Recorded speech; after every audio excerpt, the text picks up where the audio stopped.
सभी प्यारे व्यूअर्स का वेलकम है वाईईडी के ट्यूटोरियल क्लास में। इस क्लास को मैं इस तरह से डिज़ाइन करता हूँ आपकी ग्रामर, वोकैबुलरी और कॉम्प्रिहेंशन तीनों नीड्स एक साथ आप पूरी कर सकें एक ही क्लास में। देखो खास तरीके से डिज़ाइन क्लास है, आप हर वर्ड के ऊपर उसका मीनिंग देखोगे, सिनोनिम्स देखोगे, बहुत सारे ग्रामर रूल्स भी मेरे साथ देखोगे। अगर आप पूरे फोकस से एक सीटिंग में इस क्लास को देखते हैं, 6 से 8 घंटे की लर्निंग आप लेते हैं मेरे साथ में इस अच्छे लेवल के क्विज़ को भी आप सॉल्व कर पाएंगे। आज का क्विज है, 4 क्वेश्चंस हैं, आप इनका स्क्रीनशॉट लें, पहले ही कोशिश करें सॉल्व करने की। लास्ट में लाइव करवाऊंगा, अगर आपने फोकस से देखा है हर एक क्वेश्चन आपको खुद आता होगा। शुरू करें अपनी क्लास को। चलिए फोकस बनाए रखें, आइए कुछ नया सीखते हैं।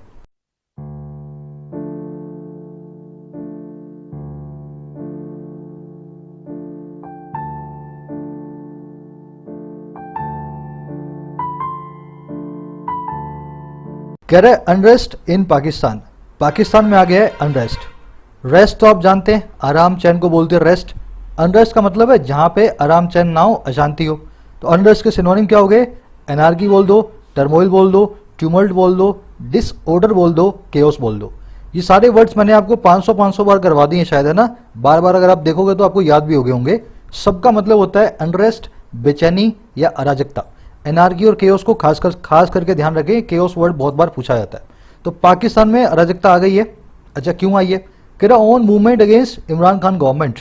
बात हो रही है उस मूवमेंट की, उस कैंपेन की, उस अभियान की जो है इमरान खान की गवर्नमेंट के खिलाफ। तो वहां पे कुछ चल रहा होगा इमरान खान के खिलाफ, वो हम देखेंगे कैसे चल रहा है इसके टाइटल पैराग्राफ से। देखना टाइटल पैराग्राफ में एक बहुत अच्छा ग्रामर कॉन्सेप्ट है। कह रहा popular sentiment is building against the army and the government. कह रहा बहुत ही पॉपुलर सेंटिमेंट, बहुत ही लोगों का पॉपुलर मतलब जो लोगों में पॉपुलर हो, है ना, जो पॉपुलिस्ट हो। कह रहे लोगों में बहुत ही ज़्यादा सेंटिमेंट्स आ गए हैं, बहुत ही ज़्यादा भाव आ गए हैं, इमोशंस आ गए हैं और वो बिल्ड हो रहे हैं, वो खड़े हो रहे हैं। अच्छा किसके खिलाफ? आर्मी के खिलाफ और गवर्नमेंट के खिलाफ। तो लोगों के अंदर बहुत गुस्सा, बहुत सेंटिमेंट बिल्ड हो रहा है, खड़ा हो रहा है वहाँ की आर्मी और वहाँ की सरकार के खिलाफ। अब देखो ये आर्मी और गवर्नमेंट का क्या कनेक्शन है, ये तो अपने आगे जो समरी दूंगा ना मैं आपको, वहाँ पता लगेगा आर्मी और गवर्नमेंट का आपस के अंदर क्या कनेक्शन है। उससे पहले सेंटेंस को अपने डिसाइफर करते हैं इसमें देखने वाली चीज़ों को। पॉपुलर सेंटिमेंट, पॉपुलर यहाँ पे एक एडजेक्टिव है, सेंटिमेंट एक नाउन है। सेंटिमेंट हो गया आपका सब्जेक्ट, ठीक है ना, ये मॉडिफाई हो रहा है इस एडजेक्टिव से। इज बिल्डिंग यहाँ पे वर्ब है आपकी प्रेजेंट कंटिन्यूअस टेंस में। अगेंस्ट एक प्रेपोजिशन है, प्रेपोजिशन के 2 ऑब्जेक्ट हैं। पहला ऑब्जेक्ट है आर्मी, फिर एंड कंजंक्शन के बाद दूसरा ऑब्जेक्ट है ऑब्जेक्ट नंबर 2 द गवर्नमेंट। तो इस तरह से आपका सेंटेंस बना हुआ है। देखो ये मैंने आपके सामने ब्रेक किया ना इस सेंटेंस को, इसके बाद इस सेंटेंस में कुछ रह नहीं जाएगा जो आपसे पूछा जाए और आप बता ना पाए। आपकी कोशिश यही होनी चाहिए दिमाग में एटलीस्ट आप सब्जेक्ट और वर्ब को ब्रेक करें हर सेंटेंस के। इसके लिए आपको टाइम वेस्ट नहीं करना है, आप बस मेरे सब्जेक्ट से अपने सब्जेक्ट, मेरी वर्ब से अपनी वर्ब को मिलाते जाएं। जहां जहां मैंने ग्रीन में डाला है ना वो सब्जेक्ट है, जहां जहां मैंने पिंक में डाला है उस सब्जेक्ट की वर्ब है। तो अब मिलाते जाएंगे ना, धीरे धीरे आपकी खुद की अंडरस्टैंडिंग डेवलप होगी। 60% जो है ना जंग आप जीत जाते हैं जब आप सब्जेक्ट और वर्ब को पकड़ लेते हैं। तो इस एक्सरसाइज को आप जरूर से करना, ठीक है ना। चलो बाकी ये मैं आपको पूरा ब्रेक करने वाला इस सैटरडे को भी लाऊंगा एक सेशन, 4-5-10 सेशंस में ऑलरेडी ला चुका हूं जहां पे मैं हर सेंटेंस को आपको ब्रेक करके दिखाता हूं। तो इस सैटरडे को अपने करने वाले हैं कल, है ना। चलो आ जाओ, इस सेंटेंस में देखने वाला ग्रामर रूल क्या है। अब यहाँ पे मेरा आपसे एक सवाल है, देखो popular sentiment is building, popular sentiment build कर रहा है या बिल्ड हो रहा है। अभी इसका मतलब तो यह निकला कि पॉपुलर सेंटिमेंट बिल्ड हो रहा है, तैयार हो रहा है ना। बिल्ड करनी ना, बिल्ड हो रहा है, लेकिन बिल्ड का मतलब होता है किसी चीज को बिल्ड करना। तो ये वर्ब ऐसे कैसे यूज हो गई यहाँ पे? आपने सुना होगा they have been building the statue of Sardar Patel, वो सरदार पटेल की स्टैच्यू को बिल्ड कर रहे हैं। तो बिल्ड जो आप किसी चीज को करते हैं, लेकिन सेंटिमेंट यहाँ पे खुद बिल्ड हो रहा है। तो कैसे ये वर्ब यहाँ पे कैसा वाला मीनिंग अपने हिसाब से दे रही है। वर्ब के चैप्टर में मैंने आपको ग्रामर सीरीज में करवाया है, अगर आपको याद नहीं है तो याद करें, नहीं तो मैं अभी आपको समझाऊंगा डिटेल के अंदर। चलो आ जाओ, देखो बहुत अच्छा कॉन्सेप्ट है, कई लड़के लड़कियों की कंफ्यूजन इसमें निकलेगी, ध्यान से देखना। कुछ ऐसी वर्ब्स है इंग्लिश में जिसमें सब्जेक्ट सेंटेंस का डूअर नहीं होता बल्कि रिसीवर होता है एक्शन का। और हम यहाँ पे एक्टिव वॉइस की नहीं पैसिव वॉइस की बात कर रहे हैं, पैसिव वॉइस की नहीं एक्टिव वॉइस की बात कर रहे हैं। एक्टिव वॉइस में आपने ये सुना है ना, subject is the doer of the action. लेकिन कुछ ऐसी वर्ब्स होती है इंग्लिश में जहां पे सब्जेक्ट एक्शन का रिसीवर होता है, डूअर नहीं होता। अच्छा डूअर कौन होता है? डूअर एक्चुअल में कोई होता ही नहीं। अब ध्यान से देखो, we are building a house, हम बिल्ड कर रहे हैं घर को। आपका क्या कहने का मतलब है, घर को बिल्ड किया जा रहा है और हम बिल्ड कर रहे हैं, तो वी आपका सब्जेक्ट है और हाउस आपका वर्ब का ऑब्जेक्ट है। पर यही सेंटेंस में यही वर्ब को मैं इस तरीके से यूज करूं, अ स्टॉर्म इज बिल्डिंग, एक स्टॉर्म बिल्ड हो रहा है।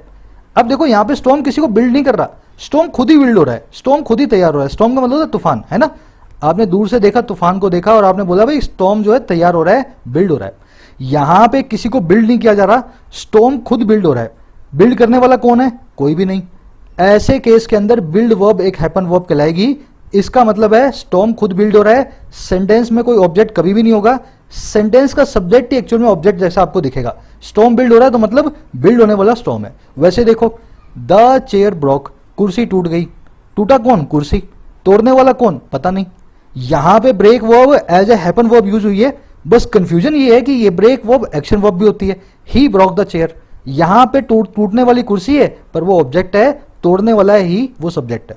तो यहां पे ब्रेक हुई है एक्शन वर्ब के तौर पे यूज, यहां पे ब्रेक हुई है हैपन वर्ब के तौर पे यूज। हैपन वर्ब को आप अर्गेटिव वर्ब बोलते हैं टेक्निकल लैंग्वेज में। तो ये सारी वर्ब्स है ना इस तरीके से चलती हैं, बिल्ड है, स्टार्ट है, मेल्ट है, टेस्ट है, ब्रेक है, फिनिश है, बिगिन है, बहुत सारी ऐसी वर्ब्स हैं। आपसे गलती क्या होती है, आप लोग यूज समझते हो सर ये वर्ब तो गलत यूज हुई है, मैं इसको पैसिव में बनाता हूं। अब कोई बोलेगा ना चेयर ब्रोक, वो बोलेगा सर ये सेंटेंस गलत है, चेयर ने तो किसी को तोड़ा नहीं, तो मुझे लिखना चाहिए the chair has been broken. वो यूं लिखेगा, सर यूं होना चाहिए।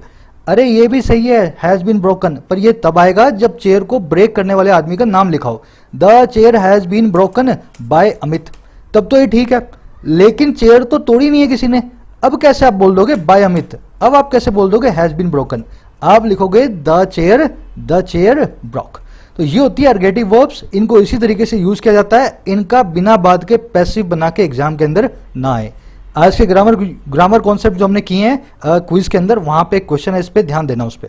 अब मैं आपको एक समरी दे देता हूं, आपको मालूम चले किस बारे में लिखा हुआ है। देखो बात यह कि Pakistan is called a pseudo state. Pseudo state क्या होती है, एक ऐसी स्टेट जो देखने में एक स्टेट लगे पर वास्तव में कोई स्टेट ना हो। देखने में लगता है कि पाकिस्तान में गवर्नमेंट है डेमोक्रेटिकली इलेक्टेड, है ना, जिसको लोग वोट डाल करके चुनते हैं, लेकिन ये गवर्नमेंट है ना, इसके अंदर भी एक गवर्नमेंट है जो कि वहां की आर्मी चलाती है। ठीक है, तो आर्मी जो है ना एक्चुअल में वहां की गवर्नमेंट है, पर दुनिया के सामने दिखती है अलग गवर्नमेंट जिसमें पीएम और प्रेसिडेंट बैठा होता है। अब पब्लिक यहाँ की बात जानती है, पब्लिक कभी कभी गुस्सा भी हो जाती है, अभी वही हो रहा है। पाकिस्तान की पब्लिक इमरान खान की सरकार जो कि आर्मी की कठपुतली है और वहां की आर्मी के खिलाफ आज खड़ी हुई है, वो बोल रहे हैं हमें चाहिए डेमोक्रेसी। आप ये क्या आपने 50 60 70 सालों से चला रखा है, आर्मी का आदमी ही हमारे देश को चलाता है, गलत बात है। तो ये पॉपुलर सेंटीमेंट वहां पे खड़ा हो गया है, सरकार और आर्मी के खिलाफ लोग खड़े हो गए हैं, धीरे धीरे अनरेस्ट बढ़ता जा रहा है। हो सकता है ये सरकार गिर जाए, इसके बाद जो नई सरकार आए, लोगों को होप है वो डेमोक्रेटिकली इलेक्टेड होगी जिसमें आर्मी का कोई भी हाथ नहीं होगा। चांसेस बहुत कम है क्योंकि आर्मी बहुत पावरफुल है पाकिस्तान की। तो बस इसमें पूरे एडिटोरियल में यही इसने रिपोर्ट किया है कैसे कैसे क्या क्या घटनाएं हुई हैं, यही आज की समरी है। आज के टाइटल एडिटोरियल की टोन है रिपोर्टिंग, है ना, ये रिपोर्ट कर रहा है कैसे कैसे पाकिस्तान में क्या क्या हालात हो रहे हैं, तो रिपोर्टिंग इसकी टोन है। कोशिश करेंगे आप समरी को कमेंट सेक्शन में डालें लिख करके, आपकी राइटिंग अच्छी होगी। शुरू करेंगे। जिन लोगों को ये पढ़ना थोड़ा मुश्किल लगता है उन्हीं लोगों के लिए एक ग्रामर प्लेलिस्ट मैंने बनाई हुई है, आप उस प्लेलिस्ट को फॉलो करो, 10 दिन में सारी वीडियोस को देख डालो, ये सब पढ़ना आपके लिए ना बहुत ईजी हो जाएगा। प्लेलिस्ट दिखा देता हूँ, चैनल के होम पेज पे रखी है, आप चैनल पे जाएं, होम पेज पे देखें, complete English grammar for all competitive exams by YT, इस प्लेलिस्ट को आपको फॉलो करना है। इसी के नीचे अगर आप मेंबर हैं तो प्रीमियम कंटेंट की बैंकिंग और एसएससी दोनों की वीडियोस आपको मिलती हैं। मेंबर बनने के लिए ज्वाइन बटन पे प्रेस करेंगे, एक वीडियो प्ले होगी इंट्रो में, आपको मालूम चलेगा कैसे आपको मेंबर बनना है, ठीक है ना। तो प्रेस करके आप मेंबरशिप का फायदा उठा सकते हैं। चलिए शुरू करते हैं अपने एडिटोरियल को। Imran Khan government is dealing with a serious political crisis, perhaps it's biggest since taking office in 2018। बहुत सिंपल लिखा हुआ है, थोड़ा आपने वोकैबुलरी पे ध्यान देंगे। आज कह रहे इमरान खान की जो गवर्नमेंट है ना वो डील विद कर रही है, डील विद करने का मतलब होता है निपटना, वो निपट रही है किससे, एक बहुत ही सीरियस सियासी तूफान से, पॉलिटिकल क्राइसिस से। कह रहे जो कि शायद इसका सबसे बड़ा है, और कब से, जब से इसने टेक ऑफिस किया है, जब से इसने भार संभाला है, जब से सत्ता में बैठी है 2018 में 2018 से। तो इमरान खान की गवर्नमेंट जब से सत्ता में बैठी है आज तक का सबसे बड़ा पॉलिटिकल क्राइसिस से डील कर रही है, निपट रही है। सब्जेक्ट था आपका गवर्नमेंट इमरान खान की, वर्ब है आपकी इज डीलिंग विद। देखो डील विद का मतलब होता है निपटना, एक फ्रेजल वर्ब है। डील विद के 3 सिनोनिम अपने पास, deal with, grapple with, tackle with. अब यहां पे गलती कर दो कि अगर आप ऐसे याद रखोगे तो डील विद ठीक है, ग्रैपल विद ठीक है, बट टैकल के साथ में विद नहीं आता। बहुत ही पॉपुलर क्वेश्चन है बैंकिंग और एसएससी का, टैकल के साथ में विद लगाया जाता है, क्योंकि लड़के क्या समझते हैं भाई डील विद भी इसका सिनोनिम है, ग्रैपल विद भी इसका सिनोनिम है, तो टैकल के साथ भी विद लगा लेते हैं। इसके साथ मेरे भाई विद नहीं आता, ये ट्रांजिटिव वर्ब है, सीधे सीधे अपना एक ऑब्जेक्ट लेगी। समझ गए ना? तो याद रखें इस चीज को, विद ना लगाएं। अब आपसे एक छोटा सा और सवाल, डील आपने सीखा, डील विद नाम की फ्रेजल वर्ब को मैं 4 फ्रेजल वर्ब डील से और बनती है ना, वो भी आपके सामने रख रहा हूं।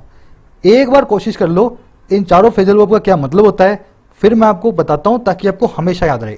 Deal in, deal somebody in, deal something out and strike a deal. Deal in किसी चीज का व्यापार करना, ट्रेड करना। We deal in furniture, they deal in softwares. मतलब क्या कर रहे हैं हम सॉफ्टवेयर और वो फर्नीचर का व्यापार करते हैं। जब भी आप किसी चीज में डील इन करते हैं उस चीज की खरीद फरोख्त में आप शामिल होते हैं। डील समवन इन, इसका मतलब होता है किसी को इन्वॉल्व करना। अगर आपको कोई बोल रहा है भाई डील मी इन, इसका मतलब क्या है, इन्वॉल्व करो मुझे भी इस काम में, जो भी आप काम करते हो उसके अंदर मुझे भी ले लो, अपनी दुकान के अंदर मुझे भी ले लो, अपने जो है बिजनेस के अंदर मुझे भी शामिल कर लो। डील मी इन, है ना। तीसरा डील समथिंग आउट, इसका मतलब है जो भी चीज आएगी ना बीच में उसको आप डिस्ट्रीब्यूट कर रहे हो। समझ गए ना? डील समथिंग आउट मतलब to distribute. The businessman dealt out all his wealth among the poor. Businessman ने डिस्ट्रीब्यूट कर दी सारी अपनी पूंजी गरीबों के बीच में। The poor common plural noun है, द पुअर सब गरीबों के बीच। तो डील समथिंग आउट का मतलब है डिस्ट्रीब्यूट कर देना। लास्ट में स्ट्राइक अ डील, इसका मतलब है एक अग्रीमेंट करना जो कि ऐसा हो जो कि विन विन हो, दोनों पार्टीज के लिए नफे वाला हो। स्ट्राइक अ डील करते हैं ना तब आप एक ऐसा एग्रीमेंट करते हैं जो दोनों पार्टीज के लिए बहुत ही फायदेमंद होता है। समझ गए ना? तो ये 4 फ्रेजल वर्ब्स बनती हैं डील के साथ, एक साथ इनको नोट करना आपको। चलो आगे बढ़ते हैं।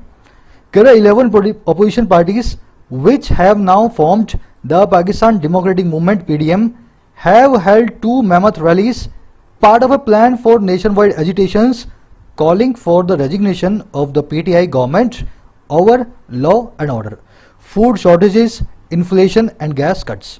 आप सोचोगे सर इतना लंबा सेंटेंस है, ध्यान से समझो, 1-2 ही वर्ड इसमें पकड़ने वाले हैं। देखो कैसे कह रहे 11 अपोजिशन पार्टियां जो कि विच, ये किसके लगा, इन पार्टियों के लगा रिलेटिव प्रोनाउन।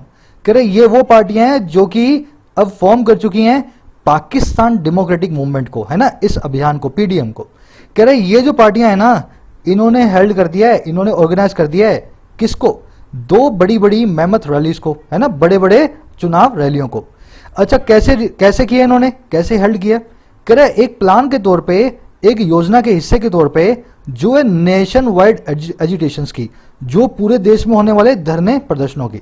अब देखो इन्होंने काम किया कैसे है, साइमल्टेनियसली कॉल फॉर करते हुए, साइमल्टेनियसली डिमांड करते हुए इस्तीफे की, रेजिग्नेशन की पीटीआई गवर्नमेंट के, है ना, और किसके ऊपर, लॉ एंड ऑर्डर के ऊपर, खाने पीने की चीजों की कमी के ऊपर, महंगाई के ऊपर, और गैस के अंदर जो कट्स आ रहे हैं इनके ऊपर।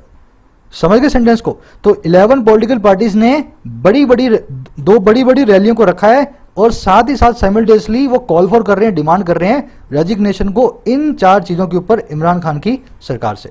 देखने वाली चीज क्या थी, 11 अपोजिशन पार्टी की वर्ब है हैव हेल्ड। सबसे पहली चीज आपको ये देखनी थी। दूसरी चीज कॉलिंग फॉर, यहां पे कॉमा के बाद आ रहा है प्रेजेंट पार्टिसिपल साइमल्टेनियस एक्शन, खाना खाते हुए अपनी मम्मा से बात कर रहा था। Having my dinner I was talking to my mom. तो ये क्या कर रहे थे, ये कॉल करते हुए रेजिग्नेशन को, रैलियों को ऑर्गेनाइज कर रहे थे। तो calling for resignation they have held जो है 2 मेमथ रैलीज। तो ये चीज आपको देखने वाली थी, बाकी सेंटेंस आपके सामने है ना। चलो आगे बढ़ते हैं। रिलेटिव प्रोनाउन को माइंड करना, 2-3 दिन पहले आपने मेरे साथ सीखे संडे की वीडियो में रिलेटिव प्रोनाउन क्या होते हैं। मेमथ का मतलब होता है बहुत बड़ा, ह्यूज बोल दो, जायंट बोल दो, इसके लिए एक वर्ड है जाइजेंटिक। जाइजेंटिक मतलब बहुत ही बड़ा होता है ना, उसको कहते हैं जाइजेंटिक। एडजेक्टिव है एक। कॉल फॉर होता है डिमांड करना। करे they have called the prime minister both a failure eight governance and the militaries puppet. कह रहे उन्होंने कॉल किया है, बुलाया है प्राइम मिनिस्टर को, दोनों चीजें बहुत। अच्छा क्या क्या बुलाया, एक तो एक फेलियर बुलाया है गवर्नेंस में, प्रशासन के अंदर एक फेलियर बताया उसको, है ना, पूरी तरह नाकामयाब। और बताया मिलिट्री का पपेट, वहां की मिलिट्री का प्यादा। पपेट का मतलब होता है कठपुतली या प्यादा। तो उन्होंने बोला है इमरान खान को, एक तो ये पूरी तरह से फेलियर है, इसको कोई गवर्नेंस नहीं आती, कोई प्रशासन नहीं जानता, और ये मिलिट्री की पपेट है, कठपुतली है। गवर्नेंस का मतलब एडमिनिस्ट्रेशन, दे आपका सब्जेक्ट, हैव कॉल्ड इसकी वर्ब, पपेट का मतलब होता है कठपुतली। इसके लिए एक बहुत अच्छा वर्ड है मैरिनेट, मैरिनेट है ना, कठपुतली का। इसको पॉन भी बोल सकते हैं, पॉन का मतलब होता है प्यादा, वो भी कठपुतली होती है आपकी है ना, जिसको आप आगे बढ़ाते हो कोई भी काम करवाने के लिए, मैरिनेट और पॉन। चलो आगे बढ़ते हैं। But what has surprised many is there is there solidarity as well as the sharpness of their attack. कह रहे लेकिन जिस चीज ने सरप्राइज किया है ना, वो क्या है, उनकी सॉलिडारिटी, उनकी एकता, उनकी यूनिटी, और साथ ही साथ जो तीखापन है उनके अटैक्स में। इस बार सब लोग उनकी एकता और उनके तीखे अटैक्स को देख करके बहुत सरप्राइज हैं, क्योंकि इससे पहले जब जब पाकिस्तान में ऐसी मूवमेंट होती है, हमेशा उनके बीच में सॉलिडारिटी, एकता की, यूनिटी की कमी होती है। समझ गए सेंटेंस को? अब ये बताएगा शार्पनेस और सॉलिडारिटी कैसे है इस कॉलम के बाद। कह रहा at the rally in Gujranwala, former PM Pakistan Muslim League and Nawaz Sharif speaking from London named army chief general Qamar Bajwa and ISI chief lieutenant general Faiz Ahmed Hameed for rigging elections. कह रहा रैली के अंदर, इस अभियान के अंदर गुजरनवाला में, जगह का नाम है ना गुजरनवाला में, जो पुराने पीएम है और पाकिस्तान मुस्लिम लीग के चीफ भी हैं नवाज शरीफ है ना, जो कि लंदन से बात करते हुए उन्होंने नाम ले दिया कमर बाजवा का, और किसका, आईएसआई चीफ का, जिसका नाम है फयाज हमीद। और किसके लिए, इलेक्शंस को रिग करने के लिए, इलेक्शन को फिक्स करने के लिए। इस बार इन्होंने अपनी रैलियों में बोला है कि बाजवा और हमीद ने, आईएसआई और वहां की सरकार के, वहां की जो है आर्मी के चीफ ने इलेक्शंस को ही पूरी तरह से रिग किया है, फिक्स किया हुआ है। अच्छा और क्या बोला इन्होंने, इन्होंने इसको बोला कि रेस्ट्रिक्शंस लगाए हैं मीडिया पे, बहुत सारे प्रतिबंध लगाए हैं, हरासमेंट किया जर्नलिस्ट का, पत्रकारों को परेशान किया है, और पुटिंग प्रेशर कर रहे हैं वहां के जुडिशरी पे, न्यायपालिका पे, और सबवर्ट कर रहे हैं, फेल कर रहे हैं, कमजोर बना रहे हैं दूसरे डेमोक्रेटिक इंस्टीट्यूशंस को, दूसरे जनतांत्रिक वहां की संस्थाओं को। तो ऐसा इस बार की रैलियों के अंदर बोला गया है, जो आज तक कभी भी किसी ने नहीं बोला है। समझ गए सेंटेंस को? देखो सेंटेंस लंबा था पर बहुत सिंपल था, देखने वाली चीज एक ही है। नवाज शरीफ ने नेम किया इन दोनों लोगों को इन पांचों कामों के लिए, है ना, नेम किया मतलब इनका नाम लिया। पर नाम कैसे लिया, लंदन से स्पीक करते हुए प्रेजेंट पार्टिसिपल साइमल्टेनियस एक्शन। समझ गए ना, वही ऊपर जो हुआ था, खाना खाते हुए मम्मी से बात कर रहा था, तो लंदन से स्पीक करते हुए नवाज शरीफ इन दोनों का नाम ले रहा था, प्रेजेंट पार्टिसिपल साइमल्टेनियस एक्शन। चलो आगे बढ़ते हैं। रिग वर्ड को नोट करना, इसका मतलब होता है किसी चीज को फिक्स कर देना। तो फिक्सिंग करते हो, फॉल्सिफाइंग करते हो, फजिंग करते हो, टेम्परिंग विद करते हो। एक लास्ट में वर्ड है जेरीमैंडरिंग, ये वर्ड को खास ध्यान देना। इसका मतलब होता है इलेक्शंस के अंदर किसी क्षेत्र को, जैसे कोई चुनाव क्षेत्र है, चुनाव का जो एरिया है, उसको इस तरह से डिवाइड कर दोगे आप कि आपके सारे वोटर एक तरफ आ जाएं। आप वहां पे फिक्सिंग कर रहे हो कि इलेक्शन में मैं जीतूं, उसको मैंने उस एरिया को ऐसे तोड़ दिया कि सारे वोटर मेरी तरफ आ जाएं, यानी मेरे वाले वोटर सब एक तरफ हो जाएं, तो वहां से तो मैं ही जीतूंगा, वोट कभी डिवाइड होंगे नहीं। तो ये बहुत पुरानी टेक्निक है वोट बांटने की, इसको बोलते हैं जेरीमैंडरिंग। इस वर्ड को ध्यान देना खास। अच्छा आपसे एक सवाल भी करना है मुझे। सवाल ये है कि सरकार जिसको आर्मी या मिलिट्री चलाए उसको क्या बोलते हैं? एक बहुत अच्छा वर्ड है, आज के क्विज में मैंने आपसे पूछा भी हुआ है, वो सरकार जिसको मिलिट्री चलाती है उसको क्या बोला जाता है? खबरी भी हम कर चुके हैं इसको ऑलरेडी, है ना, मिलिट्री द्वारा रन सरकार कौन सी होती है। चलो आगे बढ़ते हैं। While most Pakistani politicians, mister Khan included, have attacked Pakistan's omnipotent military establishment when in opposition and drop the rhetoric when they come to power. Mr. Sharif's comments indicate a popular sentiment that is chafing at the curbs by the Pakistani establishment. ये सबसे मुश्किल और सबसे लंबा sentence है पूरे आपके editorial का, ध्यान से पढ़ना। कह रहे जहां पे ज्यादातर पाकिस्तान के जो पॉलिटिशियंस है ना, जिसमें मिस्टर खान भी शामिल हैं, इमरान खान, कह रहे ये पॉलिटिशियन अटैक कर चुके हैं पाकिस्तान की सबसे पावरफुल omnipotent मिलिट्री एस्टेब्लिशमेंट को, मिलिट्री के रूल को। अच्छा कब कर चुके हैं अटैक? व्हेन इन अपोजिशन, जब ये अपोजिशन में, विपक्ष में बैठे होते हैं, जब इनकी सरकार नहीं होती। तो कह रहे हैं वहां पे हर पाकिस्तानी पॉलिटिशियन विपक्ष में होता है तो मिलिट्री को क्रिटिसाइज करता है। कह रहे लेकिन यही पॉलिटिशियन ड्रॉप करते हैं इन अपनी रिटोरिक को, इन चिकनी चुपड़ी बातों को, बड़े बड़े बोलों को, जब वो पावर में आते हैं, when they come to power. समझ गए ना। कह रहे जहां ऐसा आज तक होता आया है, हर बार होता आया है। कह रहे इस बार क्या हुआ, मिस्टर शरीफ के कमेंट्स जो है ना वो इंडिकेट करते हैं एक पॉपुलर सेंटीमेंट को, लोगों के अंदर के सेंटीमेंट को। अच्छा वो कौन सा सेंटीमेंट है, जो कि शेफ हो रहा है, जो कि बहुत ज्यादा चिढ़ रहा है उन कर्ब्स के कारण, उन प्रतिबंधों, उन कंट्रोल से कारण जो कि पाकिस्तानी एस्टेब्लिशमेंट से आए हैं, पाकिस्तान की सरकार से आए हैं। तो कह रहा आज तक जरूर ही वहां के लोग, वहां की जो है नेता पाकिस्तान की जो है मिलिट्री को क्रिटिसाइज करते हैं पावर में आने से पहले, लेकिन इस बार नेता नहीं, पब्लिक का पॉपुलर सेंटीमेंट भी वहां की आर्मी और एस्टेब्लिशमेंट के खिलाफ खड़ा है। समझ गए। अब आ जाओ ध्यान से देखने वाली चीजें। पॉलिटिशियन की दो वर्ब्स आई हैं, हैव अटैक्ड और ड्रॉप। पॉलिटिशियंस की प्रेजेंट परफेक्ट टेंस में पहली वर्ब और एंड के बाद में प्रेजेंट इंडेफिनिट टेंस में ड्रॉप। तो वो ऐसा कर चुके हैं और ऐसा करते हैं, ड्रॉप कर देते हैं, है ना। अच्छा दे की वर्ब है कम, मिस्टर शरीफ के कमेंट्स की वर्ब है इंडिकेट, दैट की वर्ब है इज शेफिंग। शेफ वर्ड को समझे, इसका मतलब होता है इरिटेट करना, अनोय करना, वैक्स करना, किसी को चिढ़ाना, किसी को डिस्टर्ब करना, किसी को, एक और लिख देता हूं बैडजर। आप पूछते ना सर डिक्शनरी कौन सी है, ये डिक्शनरी है, जितने मेरे दिमाग में आते हैं लिख देता हूं, आपको पढ़ाते पढ़ाते मुझे बहुत अच्छे सिनोनिम विनोनिम याद हो गए हैं। कोशिश करो आप इनके स्क्रीनशॉट ले लो, आपको भी याद हो जाएंगे, बस बार बार इनको देखना पड़ेगा हर 10-12 दिन से। तो इरिटेट, बैडजर, अनोय, वैक्स सबका मतलब होता है किसी को चिढ़ाना। अच्छा कर्व का मतलब होता है कंट्रोल्स, रेस्ट्रिक्शंस, प्रतिबंध या क्लैंप डाउन। क्लैंप का मतलब होता है शिकंजा, क्लैंप डाउन मतलब शिकंजा कसना, है ना, किसी पे बहुत सारी रेस्ट्रिक्शंस लगाना, शिकंजा कसना। ओमनी पोटेंट वर्ड पे आ जाओ, बहुत ही सिंपल वर्ड है। ओमनी मतलब ऑल, पोटेंट मतलब पावरफुल। ओमनी पोटेंट मतलब सबसे पावरफुल, ऑल पावरफुल। गॉड के लिए बोलते हैं हम, गॉड इज ओमनी पोटेंट, है ना। अब देखो ये पोटेंट और ओमनी रूट मैंने आपको खबरी पे करवाया था, 5, 10, 20 सेकंड का गैप लो, कितने इतने वर्ड्स आपको याद है ओमनी वाले। Omnipresent, omnitheist, omnifarious, omnicompetent, omniscient and omnivore. इनमें से कितने वर्ड्स आपको याद हैं, रिवाइज भी हो जाएंगे, और जिन्होंने खबरी पे मुझे नहीं सीखा है आज जाकर के सीख सकते हैं। चलो देखो पेरेंट होता है ओरिजिनेटर, जो आपको पैदा करे वो आपका पेरेंट होता है।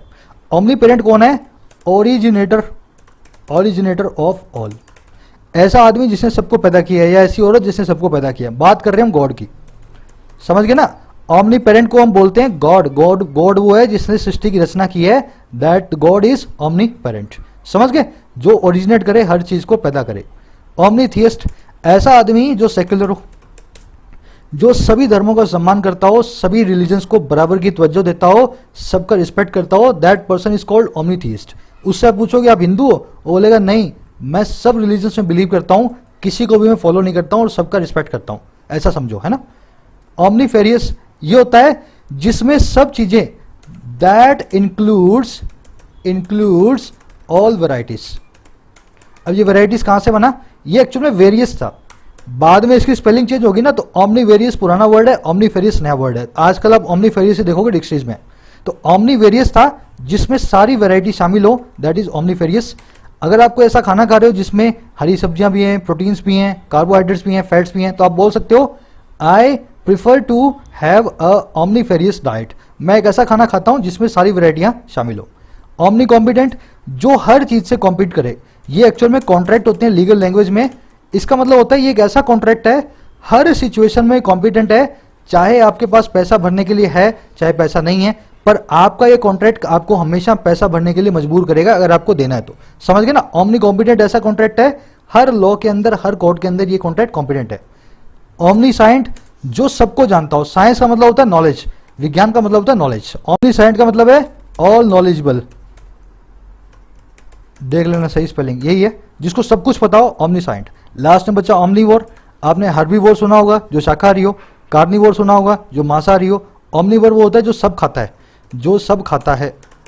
इंसान है ओमनीवोर, उसको आप फल खिलाओ, सब्जी खिलाओ या दूसरे इंसान को खिलाओ, वो सब कुछ खा जाता है ना, ओमनीवोर होता है। चलो आगे बढ़ते हैं। आज वोकैबुलरी अच्छी है ना।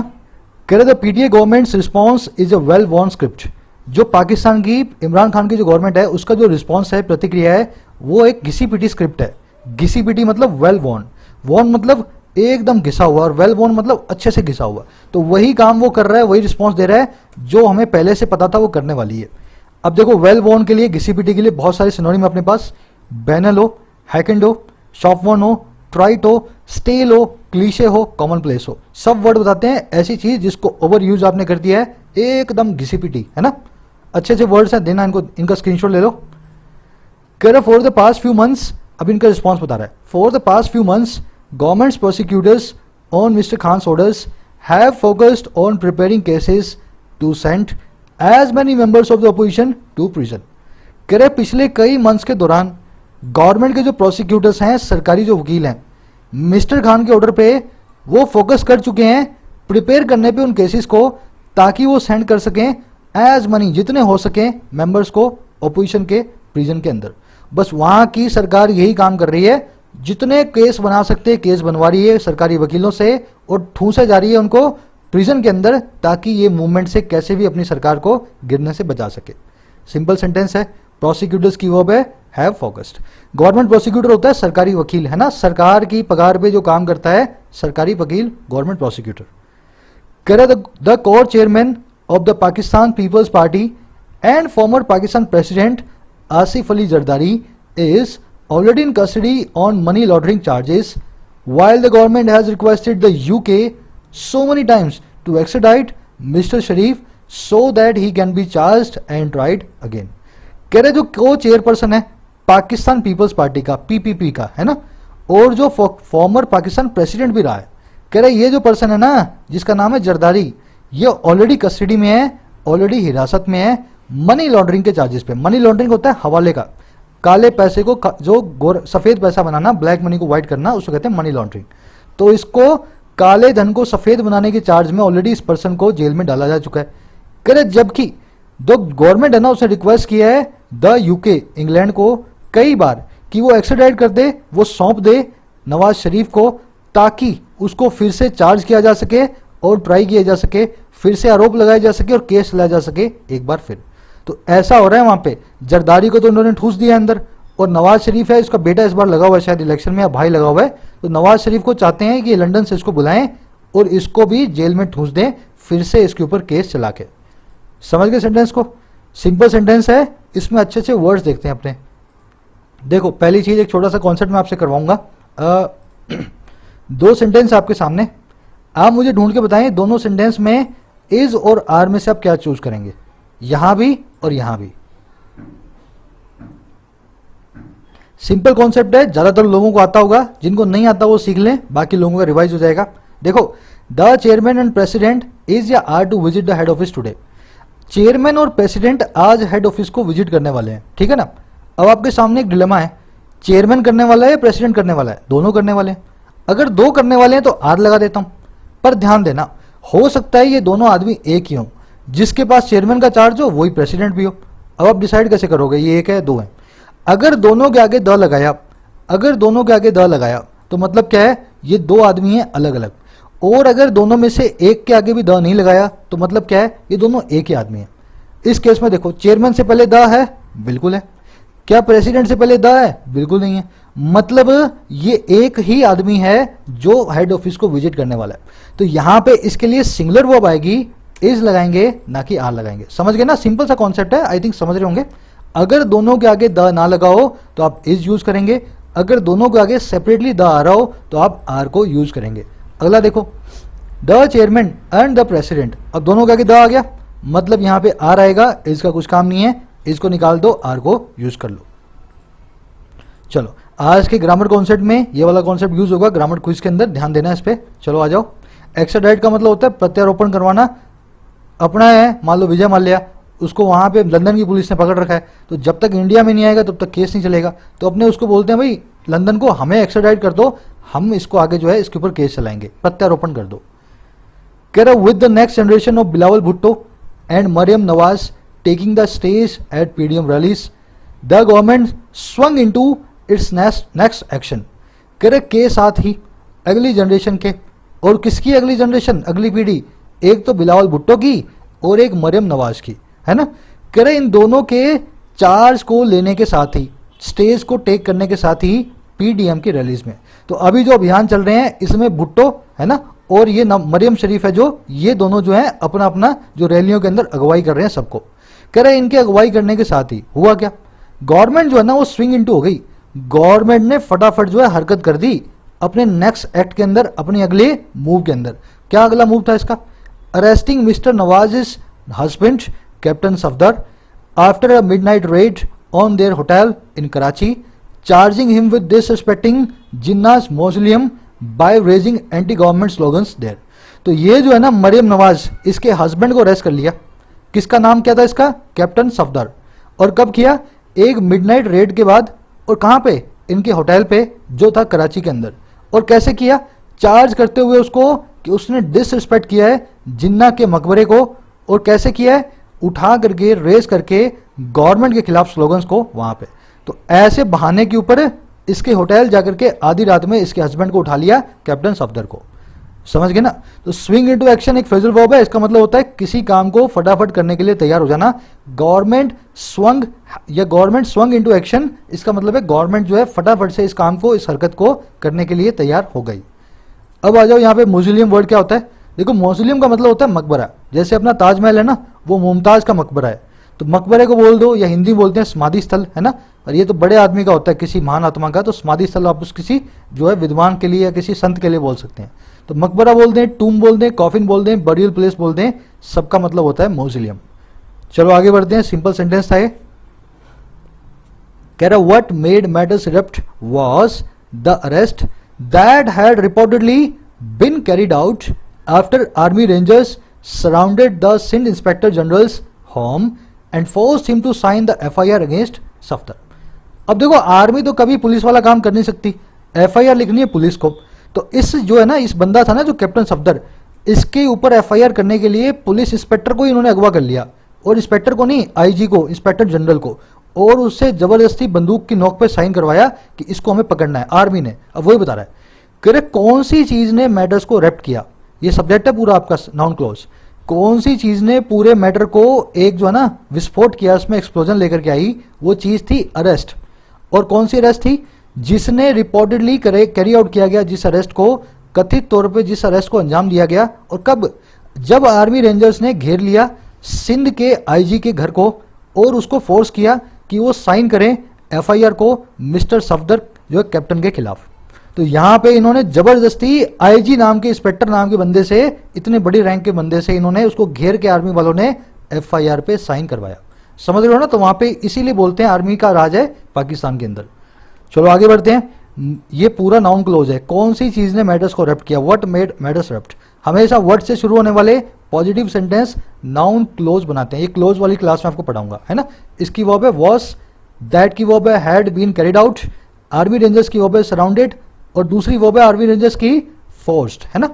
चलो top echelons of Sindh police force backed by the provincial PPP government rose in outrage, applying en masse for leave after expressing their distress over the humiliation meted out to their chief.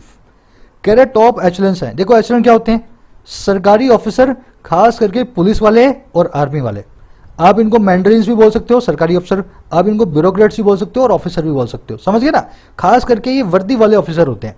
तो कह रहे बड़े बड़े वर्दी वाले अच्छे अच्छे rank के जो एचेलेंस हैं, जो ऑफिसर हैं, और कहाँ के? सिंध की पुलिस फोर्स के। समझ गए ना? आईजी के जो नीचे काम करते थे। कह रहे जो कि बैक्ड बाय थे, जिनको सपोर्ट मिला हुआ था वहां की प्रोविंशियल पीपीपी गवर्नमेंट का, सिंध प्रोविंस, सिंध प्रांत की इस सरकार का।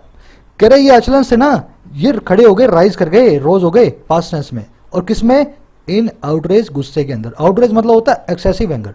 तो बहुत गुस्से में ये खड़े हो गए। और कैसे खड़े हुए? ये खड़े हुए अप्लाई करते हुए इकट्ठा ही लीव को। और कब? एक्सप्रेस करने के बाद, जाहिर करने के बाद अपनी डिस्ट्रेस को, अपनी नाराजगी को। और किसके ऊपर? उस ह्यूमिलेशन के ऊपर, उस अपमान बेइज्जती के ऊपर जो कि मीट आउट की गई थी उनके चीफ को, जो कि दी गई थी उनके सरगना को। तो जैसे ही इंस्पेक्टर जनरल के साथ ये हुआ, सारे अफसरों ने अपना आउटरेज बताया और साथ ही साथ एक साथ लीव रख दी। पूरा जो है ना पुलिस डिपार्टमेंट जो इन्होंने खाली कर दिया लीव को एक साथ अप्लाई करके। सेंटेंस आपके सामने सिंपल है। एचेलेंट वर्ड को नोट करें। ऑफिसर, मैंडरिन्स, इसकी वर्ब है रोज। आउटरेज होता है बहुत सारा गुस्सा। आउट मतलब ज्यादा, रेज मतलब गुस्सा, है ना। Excessive anger, outrage. Applying present participle simultaneous action. एन माह से मतलब एक साथ, पूरे कलेक्टिवली, ऑल टुगेदर। ह्यूमिलेशन होती है बेइज्जती, अपमान। मीट आउट करने का मतलब होता है फ्रेजल वर्ब डिलीवर करना पनिशमेंट को या अपमान को। जब आप मीट आउट करते हैं ना, तब आप किसी चीज को या तो पनिशमेंट को, सजा को, या अपमान को, ह्यूमिलिएशन को, बेइज्जती को किसी को देते हैं, है ना। चलो आ जाओ। कह रहे this was an unprecedented response which could have seen a more serious stand of between the police and the army. कह रहा है ये एक अनप्रेसिडेंटेड रिस्पॉन्स था, ये एक ऐसी प्रतिक्रिया थी जो अभूतपूर्व थी, आज तक नहीं हुई। अनप्रेसिडेंटेड मतलब जिसकी कोई मिसाल पास्ट के अंदर ना हो। कह रहे ये वो एक ऐसा रिस्पॉन्स था जो कि कुड हैव सीन, देख सकता था, एक और बड़े सीरियस स्टैंड ऑफ को, झगड़े को, गतिरोध को, किनके बीच में, वहां की पुलिस और वहां की आर्मी के बीच में। तो कह रहे ये मामला बहुत लंबा तूल पकड़ सकता था, अनप्रेसिडेंटेड रिस्पॉन्स था, आज तक ऐसा हुआ नहीं है पुलिस वालों ने एक साथ छुट्टी रखी हो, और इतना बड़ा मामला स्टैंड ऑफ का रूप भी ले सकता था। समझ गए ना। अब इसने क्यों नहीं लिया ये आगे बताएगा कि ऐसा हुआ क्यों नहीं। वर्ड्स देखना, अनप्रेसिडेंटेड जिसका कोई प्रेसिडेंट ना हो, प्रेसिडेंट का मतलब होता है मिसाल, तो अनप्रेसिडेंटेड मतलब बिना मिसाल वाला, एकदम अभूतपूर्व बोलते हैं हिंदी के अंदर। स्टैंड ऑफ होता है फाइट, डेडलॉक बोल दो, इम्पैस बोल दो, स्टेलमेट बोल दो, ऐसी फाइट जिसके अंदर कोई भी नतीजा ना निकले, है ना, स्टैंड ऑफ। चलो आगे बढ़ते हैं।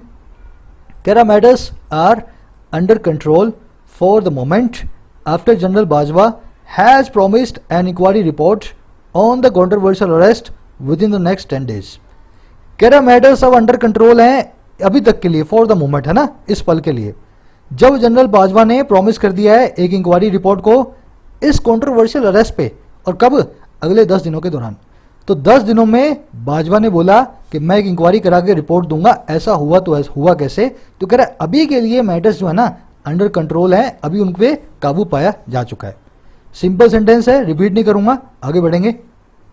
कह रहा है however with politics on the boil again and the PDM planning at least 4 more rallies this year, it is clear that Pakistan's ruling party will find its feet held to the fire more frequently। कह रहा है हालांकि politics के boil पे होने के साथ ही, politics के उफान पे, बॉयल मतलब एकदम गर्मी, उफान, है ना, पॉलिटिक्स के उबलने के साथ ही फिर से एक बार पीडीएम के प्लान करने के साथ ही 3-4 और रैलियां, एटलीस्ट 4 नई रैलियां इस साल। तो कह रहे इन दोनों चीजों के साथ ही ये बात साफ है कि पाकिस्तान की जो रूलिंग पार्टी है ना, वो पाएगी कि इसके पांव फिर से आग में हैं, बार बार, मोर फ्रिक्वेंटली।